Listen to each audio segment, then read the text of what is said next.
If you're watching this, it means I've already made the deal. Don't bother asking me what I traded. It's not something you can see. But you'll feel the absence if you're ever stupid enough to follow in my footsteps. I don't care. If you laugh or call me insane, just don't try what I did. It started like everything else in my life. Boredom, insomnia, and a glowing screen at 3 in the morning. I was just another guy scrolling past memes and half-dead forums, chasing distraction. But one wrong click, one careless detour opened a door that should have stayed locked. You've heard jokes about selling your soul online, but I learned those jokes come from somewhere real. And once the offer appeared on my screen, curiosity didn't just kill the cat, it dragged me down with it. Now I can't undo it. And neither will you. Before everything unraveled, my life was painfully average. I wasn't some tragic backstory waiting to happen. I was just another face in a crowded classroom by day and a glowing monitor's hostage by night. Student loans piled up like bricks on my chest. My part-time job barely kept the lights on. And my social life was whatever text notifications I forgot to answer. I wasn't exactly thriving, but hey, who is? My biggest thrill was grinding through video games I couldn't afford or scrolling through endless feeds that reminded me of everything I didn't have. Nights blurred together, instant noodles, the hum of my desktop fan, and a nagging sense that life was passing me by while I stared at pixels, but cracks were already forming. That itch to see more, to know more, kept tugging at me. The normal internet felt like reheated leftovers. I wanted something darker, something hidden, the stuff people whispered about but never admitted to seeing. And so, when insomnia had me wired at 3 a.m. again, I didn't stop at the usual memes or Reddit rabbit holes. I clicked deeper, past the safe zones, past the warning signs, straight into the places you're not supposed to find. It didn't happen all at once. One link led to another, each more suspicious than the last, until I stumbled across a forum that felt different. It wasn't flashy. Just a black page with white text, the title etched across the top like a warning. The true market. At first glance, it looked like any other sketchy board.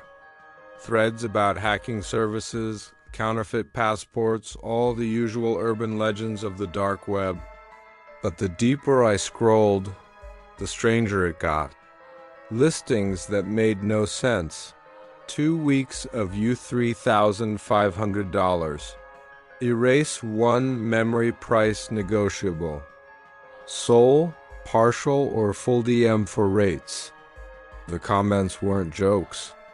They spoke in riddles, hushed but serious. Payment must be permanent. Nothing is free. Usernames flickered, avatars warped as though the site itself rejected being seen too clearly. Even the text seemed to shimmer like it was alive. I should have closed the browser, reported my laptop as cursed and thrown it out the window, but instead I kept scrolling. Because a sick part of me wondered, what if it was real? And that question, that hunger to know, burned hotter than any fear I had left. I was about to log off when a notification popped up: private message. Unknown user. The text was short, unnervingly personal. Your life doesn't have to be meaningless. We buy what no one else will. I froze. For a second I laughed. Wasn't this the cliche? The classic sell your soul online scam? But my hand hovered on the mouse anyway. I typed back, "What's the catch?" The reply came instantly. "The catch is that you already know." I stared at those words, a chill creeping into my bones. The user went on, their words calm, precise, like they'd done this 1,000 times before. We offer wealth, influence, success, enough to make the world bend around you. In exchange, you give us what we value most. A file appeared in the chat. Plain name, contract.pdf. For a full minute, I just sat there, cursor trembling over the download button. Part of me wanted to laugh it off, delete everything, go back to memes and video games. But the other part, the bigger part, couldn't stop wondering. I was broke, lonely, invisible. What did I really have to lose? And that's how desperation finally outweighed fear. The file wasn't long, just a wall of text that didn't make sense. Half in broken Latin, half in code I couldn't decipher. At the bottom, one glowing button, accept. I told myself it was a prank, some arg gone too far. But when I clicked it, my screen fractured into static. Windows opened and closed on their own. My webcam light flicked on, and in the speakers I heard whispering dozens of voices murmuring my name. Then came the pull. Not metaphorical, not emotional. A physical wrenching inside my chest, like something unhooked itself and poured through the screen. My breath caught. My fingers went numb. And in that moment, I knew what I'd traded. The second I clicked accept, I stopped feeling like me. And then, just as suddenly, the static cleared. Emails poured in. Bank alerts, job offers, messages from people who'd ignored me for years. The rewards had already begun.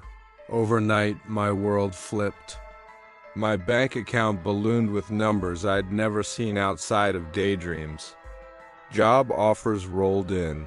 Connections I'd begged for suddenly fell into my lap. Even strangers treated me differently, like I radiated some invisible aura that demanded respect. For a while, I let myself enjoy it. New clothes, expensive food, nights and places I'd only seen online. On paper, these were the best days of my life, but something was wrong. The food filled my stomach but tasted like ash. Laughter came easily, but it sounded hollow in my ears. Even in crowded rooms I felt less, like every smile, every handshake passed through me without landing, and people noticed. Not everyone, but enough. A friend tilted their head and asked, "Are you okay? You don't look like yourself." I brushed it off, but deep down I knew the rewards weren't gifts. They were symptoms. It started with the dreams. Every night I found myself wandering endless corridors lit by flickering monitors, each screen replaying moments of my life. But in every reflection, my eyes were missing, just black pits staring back at me. Soon, it wasn't just the dreams. My bathroom mirror showed me smiling when my face was stone cold. Shop windows twisted my reflection into something thinner, hungrier. And then came the whispers. Strangers brushing past me on the street would mutter a single word under their breath, soulless. One night, a man in a gray coat stopped me outside a bar. His voice was low, almost pitying. "Stranger, I know what you sold. They'll come for collection." Before I could reply, he vanished into the crowd as if he'd never been there. I tried telling myself it was paranoia, stress, maybe too much alcohol, but the hallucinations grew sharper, too vivid to ignore. Figures with glitched faces loitered at the edge of my vision, always watching. And worst of all, I started hearing about others, people like me. No names, just whispers of deals gone wrong. I didn't know it then. But I wasn't the only one marked. It all clicked when I went back to the true market. The threads weren't just listings, they were records. Every success story I'd envied was a trap, every vanished user a warning. The market thrived on us, on fools like me who thought we were buyers, but we weren't the customers. We were the merchandise. Each contract signed didn't just feed the system, it recruited for it. Every soul sold became another cog in there. Machine, another enforcer hunting the next desperate idiot, and I could feel it happening. The emptiness inside me wasn't decay. It was transformation. If you're still here, if you've listened this far, then maybe it's already too late. I'm not telling this to get sympathy. I know what I signed. I know what I lost. This is a warning because the market isn't just watching me. They're watching anyone curious enough to hear my story. Anyone tempted enough to wonder if it could be real. Maybe you think you wouldn't make the same mistake. That you'd never trade something as intangible as a soul. But trust me, you'd be surprised what desperation makes you do. And here's the part I shouldn't tell you. The whispers say every listener is another invitation. Which means if you're listening now, they've already marked you. So ask yourself, would you sell your soul for a better life? Don't answer out loud. They're listening.